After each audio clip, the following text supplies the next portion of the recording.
Hi friends, நான் சொன்ன மாதிரி மீன் வரலை, மீன் குழம்பு இன்றைக்கி இல்லை. இன்றைக்கி கீரையும் இதை பாருங்கள், இந்த வத்தல், சோத்து வத்தல்னு சொல்லுவாங்கள்ல, இது செமையாக இருக்கும். இந்த வத்தல் இது நான் கடையில் தான் வாங்கினேன். இந்த வத்தலும் கீரையும் தான் சாப்பாடு இன்றைக்கி. நாளைக்கு பார்க்கலாம் மீன் குழம்பு எல்லாம். இப்போது நான் ரைஸ் போடுறேன் பாருங்கள், என்னோடய தட்டில் தான் போடுறேன் பாருங்கள். ரைஸ் போட்டாச்சு. கீரை நான் சொன்னேன் பார்த்தீங்களா, எப்படி கடைஞ்சி வச்சுருக்கேன்னு பார்த்தீங்களா, எப்படி இருக்கு பார்த்தீங்களா.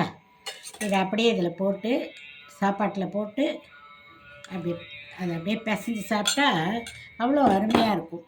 கொஞ்சம் உப்பு கொஞ்சம் போட்டுக்கணும். என்ன, நம்ம கீரைக்கு சாப்பாட்டுக்கு உப்பு பத்தாது. எனக்கு இந்த சாப்பாட்டில் உப்பு போடுற பழக்கம் கிடையாது.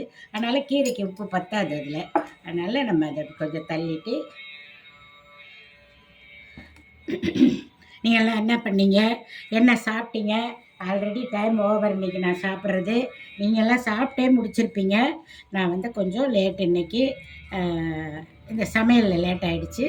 அதனால் பரவாயில்ல, எனக்கு ஒன்றும் அந்தளவுக்கு இது இல்லை, பசி இல்லை. இங்கே பாருங்கள், இந்த வத்தல் கொஞ்சம் எடுத்து இப்படி பட்டுட்டு இதில் வச்சு நீங்களும் ஒரு வாய் சாப்பிட்டுக்குங்க, நானும் ஒரு வாய் சாப்பிட்றேன். எப்படி இருக்குன்னு பார்க்கலாம். எனக்கு ரொம்ப பிடிக்கும் இந்த சாப்பாடு. கீரை வத்தல் சைடிஷ் எதுவாக இருந்தாலும் ஓகே. அப்பளம் இப்பெல்லாம் இல்லை, மீன் சிக்கன் மட்டன் எனிவே எதுவாக இருந்தாலும் அருமையாக இருக்கும். எனக்கு இந்த கீரை சாப்பிட்றது ரொம்ப பிடிக்கும். இதில் என்ன கொஞ்சம் நல்லெண்ணெய் விட்டுட்டிங்கன்னா, நெய்யோ நல்லெண்ணெயோ பிடிச்சவங்க செம்மையாக இருக்கும். இது வெயில் வருதுனுமே இந்த மாதிரி அடிக்கடி செஞ்சு சாப்பிட்டா நல்லது. ஓகே, பாய். அடுத்த வீடியோவில் சந்திப்போம். பாய்.